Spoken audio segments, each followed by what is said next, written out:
So I got a naked hard drive with a case, USB 3.0 to be precise.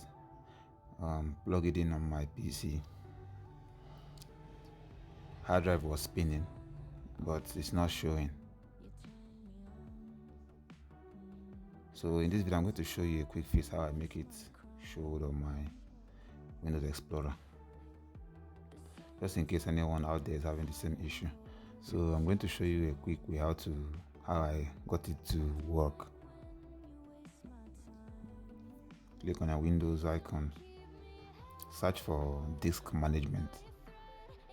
On Windows 11, it's going to have a different name. It's going to have create and format hard disk partition. Just click on it. It's going to open the same disk management. So when you're on disk management, all you have to do is to scroll down. You see your drive here. It will be showing black instead of blue, which means unallocated drive.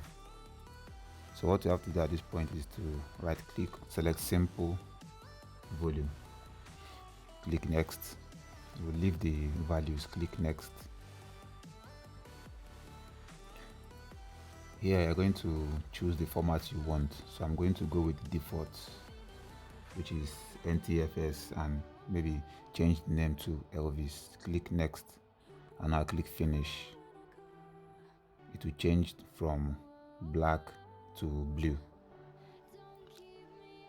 And when you go back to your Windows Explorer, you will see your hard drive is showing your Windows Explorer. So this is a simple way how I fixed my external hard drive. I made it work on showing on my File Explorer. That will be all for this video. Signing off.